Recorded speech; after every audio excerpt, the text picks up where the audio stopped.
Hi there, folks. This is a video dev chat about Protected, the open world survival game.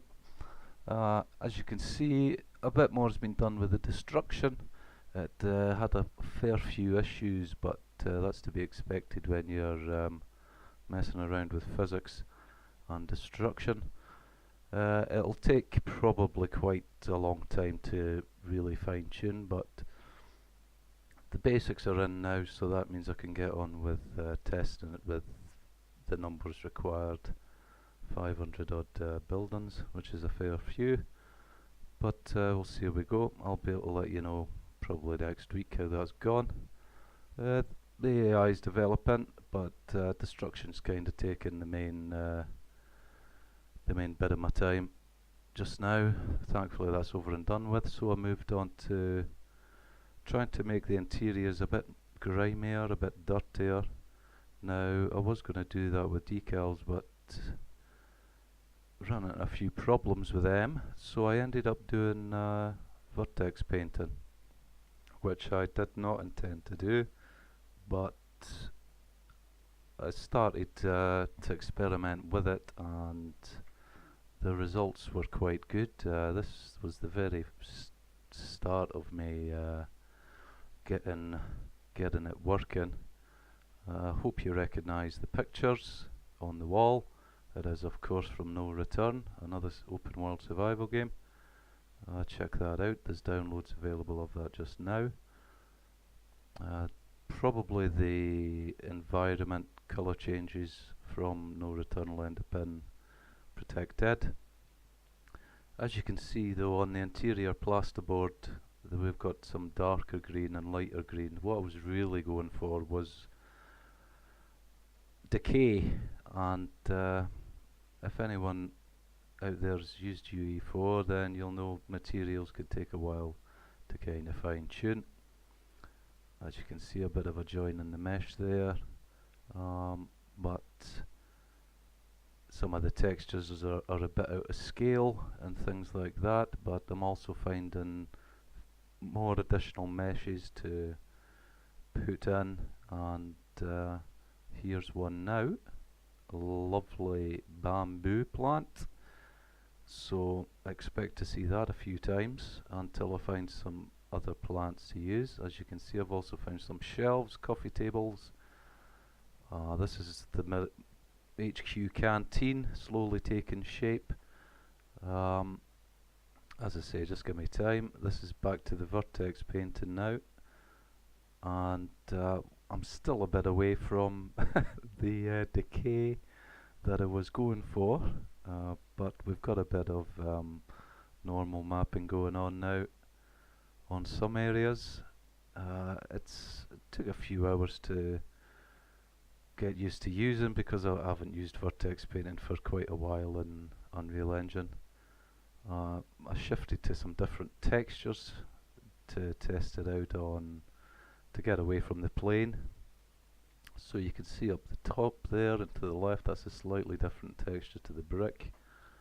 That's pretty much all the same there. The windows will be destructible, the walls are destructible at the moment, but the glass isn't, but I'll get that added.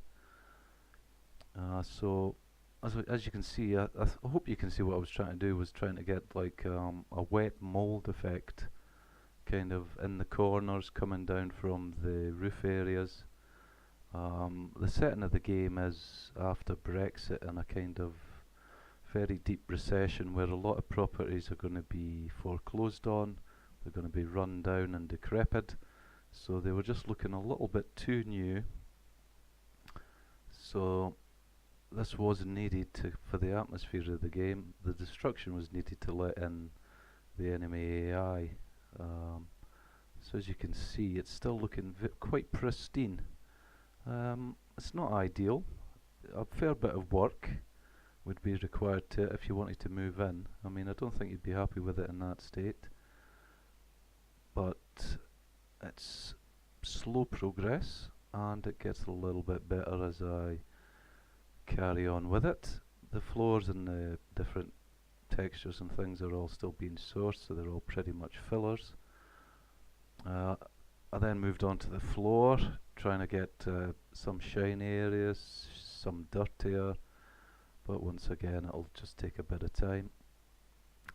Ed's moving a lot better inside buildings now. There was a fair bit of interference with some items having collision on that shouldn't have, and that's just the way it is.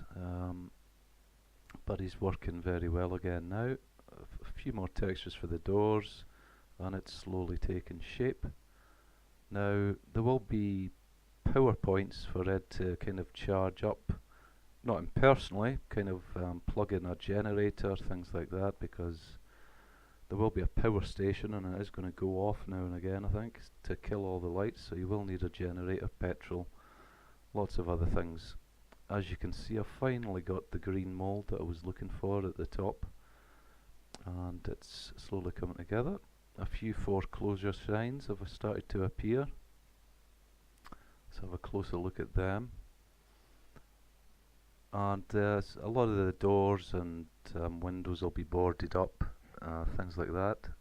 You can see on the outside the same kind of mould has been added on. There's one of the enemy AI. I don't like that. A fair bit to do still to the AI, but the three basic classes are in and working. That's the enemies, the civilians, and Ed's ex-military teammates. Now the roofs do. I've pretty much got them off all the time. That's really just for testing. But they will go off when you're go back on, should I say, when you're a certain distance away from them. As you can see, the collision's kind of cracking now. Few issues with that wall, but I can soon fix that out. And bits are falling off, more in keeping with the damage from a machine gun.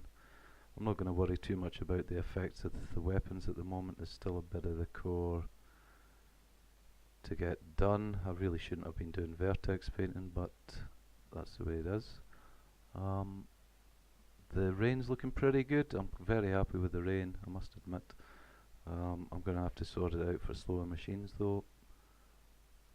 And all in all, it's generally coming together quite well. So an early release, well, a version release at some point in February looks quite likely. But you'll need to be on the Google Drive for that. Not everything will be on NDDB. Only more stable downloads will be on NDDB, so it's up to yourselves if you want to wait for the NDDB or head to Google, but it'll be on Google for a while yet, I think. I'll keep you posted when it goes up. The office is, again, a lot of these textures are just fillers, but the game's coming together quite nicely, and I'll keep you posted. Okay, bye for now, hope you enjoy.